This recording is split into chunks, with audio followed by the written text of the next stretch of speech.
প্রিয় বাবু, আসসালামু আলাইকুম। তোকে কতদিন ধরে লিখব ভেবেছি, কিন্তু কলম হাতে নিলেই চোখের পানি ঝাপসা করে দেয় কাগজটা। আজ সাহস করে লিখতে বসেছি। বাবা, তুই কেমন আছিস?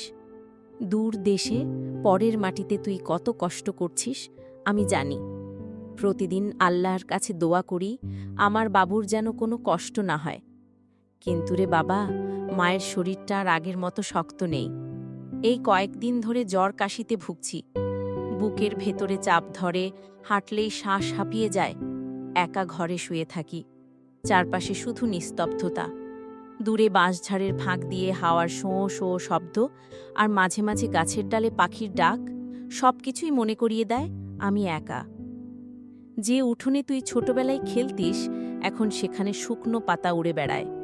দুপুরে রোদ গায়ে এসে পড়ে, কিন্তু তোর হাসির শব্দ শোনা যায় না। বারান্দায় বসে আকাশের দিকে তাকিয়ে থাকি, ভাবি এই আকাশের নিচেই তো তুই আছিস, শুধু দূরে, অনেক দূরে। খাওয়ার টেবিলে বসে খাবার মুখে তুলতে ইচ্ছে করে না। মনে হয় আমার হাতে রান্না করা খাবারের গন্ধ কি তুই ভুলে গেছিস? যে চৌখাটে তুই ব্যাগ নিয়ে বেরিয়ে গেলি, সেই চৌখাটে আজও আমি দাঁড়িয়ে থাকি। মনে হয় হঠাৎ দরজা খুলে তুই ঢুকে পড়বি, বলবি, মা, আমি এসে গেছি। গ্রামের মানুষ মাঝে মাঝে জিজ্ঞাসা করে, তোর ছেলে কবে আসবে? আমি হেসে দিয়ে বলি, শীঘ্রই আসবে। কিন্তু ভিতরে ভিতরে বুকটা হু হু করে কেঁদে ওঠে। কতদিন হলো তোর মুখটা দেখি না।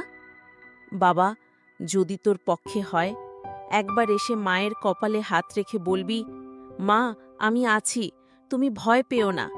এই শব্দটাই হয়তো আমার অসুখ সারিয়ে দেবে। তুই আল্লাহর হেফাজতে থাকিস বাবা। তোর জন্য মায়ের দোয়া সারা জীবন থাকবে, যতদিন আমার নিঃশ্বাস আছে।